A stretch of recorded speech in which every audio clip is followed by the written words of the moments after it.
आप सुन रहे हैं सुबह संदेश मॉर्निंग वॉइस। अब प्रभु का दास OM मात्यु पटना से वचन से बांटा जाएगा। आंधियां बन के आए जिंदगी के फिकर, आंधियां बन के आए जिंदगी के फिकर। कौन है तेरा रचने वाला, है भरोसा तेरा किधर?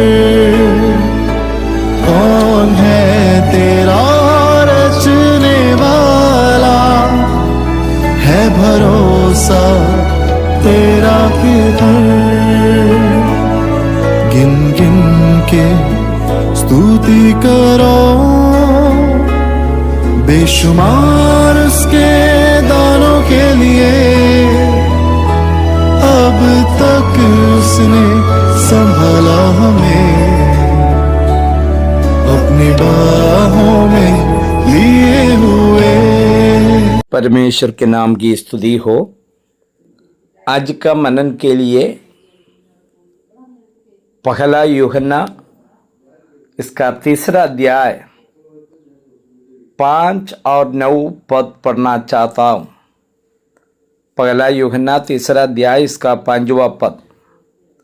और तुम जानते हो कि वह इसलिए प्रकट हुआ कि पापों को हर ले जाए, और उसके स्वभाव में पाप नहीं।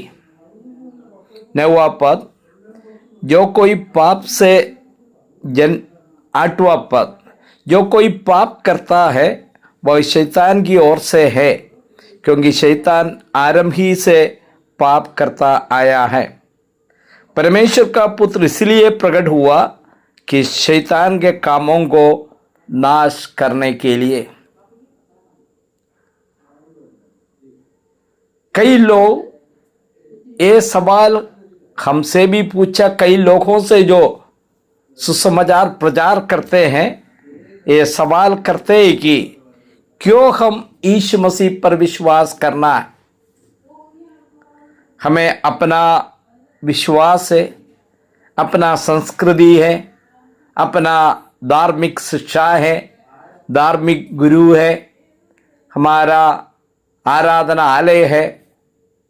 फिर अभी हम क्यों प्रभु यीशु मसीह जिसके बारे में आप लोग प्रचार करते हैं, क्यों हम विश्वास करना है, क्यों उसके पीछे हम लोग को चलना है?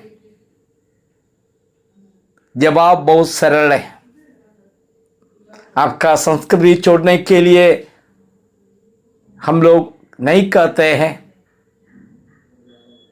आपका नाम छोड़ना जो बदलने के लिए नहीं बताता है, आपका धर्म बदलने के लिए नहीं बताता है, आपका खाना पीने का तरीका हो उसको बदलने के लिए नहीं बताता है।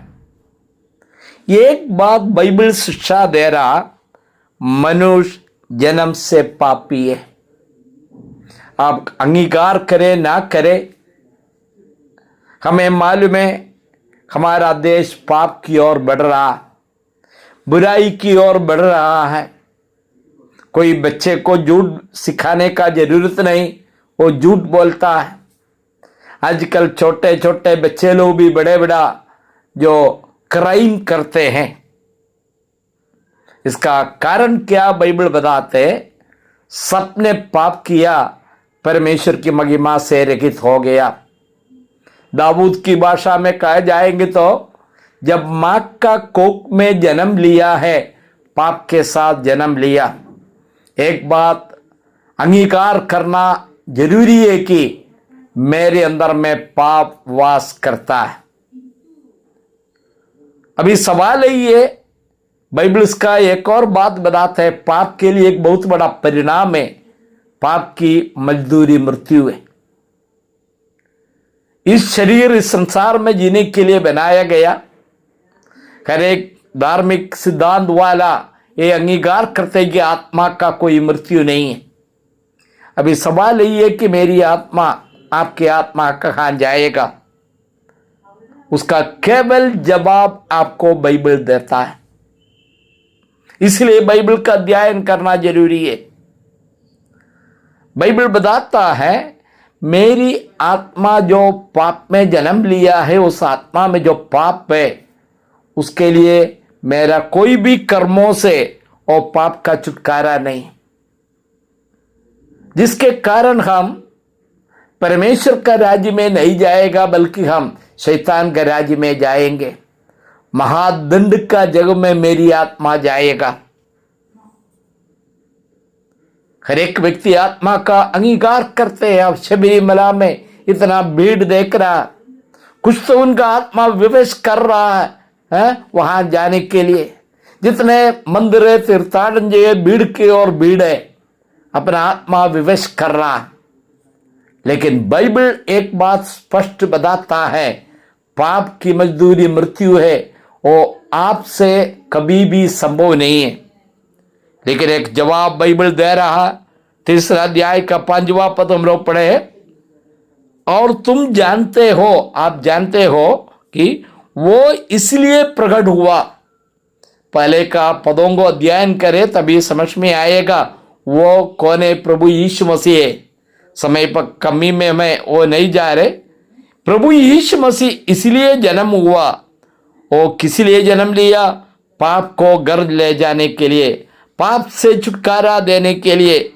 8वां पद में आने से परमेश्वर का पुत्र इसलिए प्रकट हुआ कि शैतान के कामों को नाश करने के लिए।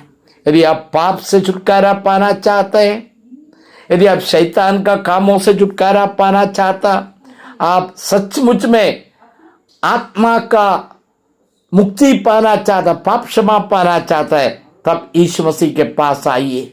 यीशु मसीह आपके लिए सब कुछ किया।